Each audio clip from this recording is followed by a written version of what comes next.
What is up, everybody? Happy Thanksgiving to you all. I hope you're enjoying the holidays with your family. I hope everyone is in great company, having happy times and making memories that will last a lifetime. I done done it again. I've heard something that has reminded me of a situation. It has reminded me of a condition, and it has reminded me of a group of people that I so humbly and proudly call my own. I was sitting somewhere. It was a dark place. It was a quiet place. It was a place filled with people who were engaged in the consumption of cinema. And I heard a quote that is by no means new that I feel opened my eyes to a reality that I recognize among my people. There's a man who is very famous. He is dead. But the man probably is more famous in his death than he ever could have dreamed to be while he was walking this earth. This man's name is Marcus Tullius Cicero. And if I don't pronounce his name right, give me grace. Marcus Cicero has a famous quote that says, "A slave dreams not of freedom, but of a slave to call his own." A slave dreams not of freedom, but of a slave to call his own. And y'all know when I heard that, y'all know the slaves that immediately came to mind. You see, a lot of people have a lot of reasons or theories when it comes to the African Americans, and our behavior as a indentured colony in a land that is, for all intents and purposes, not our own. Nationally, we are Americans, but ethnically, we are enslaved Africans. We were brought from another place against our will, the majority of us, and forced to do labor for free without compensation. But during our sojourner in this country, we reached a position that is very unique. We reached a position where we not only gained power within our society, we reached a position where we were the heir apparent or the direct peers of the descendants of our former slave masters. But even though we've reached the highest heights in America, including but not limited to the presidency, African Americans being found among the ranks of multi-billionaires, I think there are about 2 million African American millionaires in the United States of America. And still, as a people, as a community, we are not content. We are not satisfied. As much as others may give, as many obstacles as we may hurdle, as many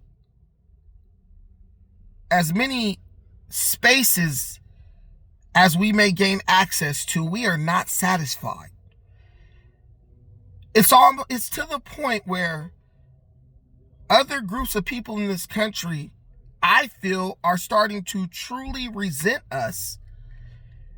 And this overwhelming spirit of discontent, this prevailing spirit of dissatisfaction, not because we don't have the things that others have, Not because we can't do the things that other groups do, but because no matter how much we earn and no matter how much we are given, it just never seems to quench this thirst that we have to bring negativity and vitriol into every single conversation in space. Some of us, I gotta say some of us have to bring negativity and vitriol into every single space we gain access to. It's almost like you can't even have a conversation with some black people that doesn't somehow end up being about slavery and how black folks was mistreated and 400 years of servitude with no compensation. And just when it seemed like this society had gotten to a point where we could at least have conversations that didn't revolve around color and ethnicity, the reparations movement just came back and hit us from the side like a sucker punch. And it brought us right back to square one. I mean, we just had a presidential campaign that was primarily revolved around this idea of reparations for the African American community. And although it was hardly even talked about, many African American people felt that this idea that we are owed some type of monetary compensation for the work done by our ancestors, it really took over the minds of the African American community in a very holistic or all-encompassing way. And this is my unpopular opinion, but I really believe that it's gotten to the point that it has become more of a hindrance to our people. Just hyper-focusing on this idea of reparations surrounding slavery, it's really hurt our people and put us in a position of stagnation. We're not moving. And a lot of us don't understand why that's happening, but this quote by Cicero, "A slave dreams not of freedom, but of a slave to call his own," for me, it opened everything up. It broke it wide open. African Americans don't want reparations. African Americans don't want equality. All that civil rights mumbo jumbo, that's never what we really wanted. African Americans want a slave to call their own. And this is made so apparent when you look on the internet and you see that there are marauding groups of African Americans called FBA and ADOS who wake up every single day, get on the internet, the World Wide Web, not to gain knowledge and learn and grow as people, but to maraud the internet, harassing and engaging with other groups in a negative way. And those groups aren't just non-blacks. Black immigrants, Hispanics, Asians, you name it. No one is immune from harassment by these groups. And if you ever wondered why, just look at the quote by Tullius Cicero.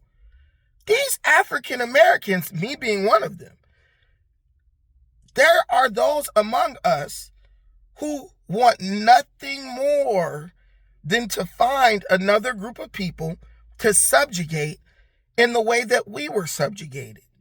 And if they can't hold these people in outright captivity, they will imprison these people. They will enslave these people with their ignorance.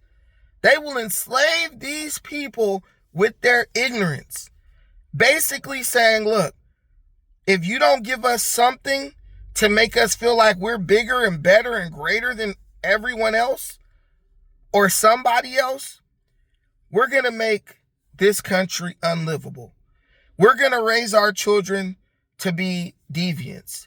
We're going to raise hell on the internet and harass people and just make every situation awkward and uncomfortable until we have a slave to call our own. I hope this adds some value to your day, and I hope this enlightens you in some way. Until the next time, keep searching, keep seeking, keep on looking for truth. Peace.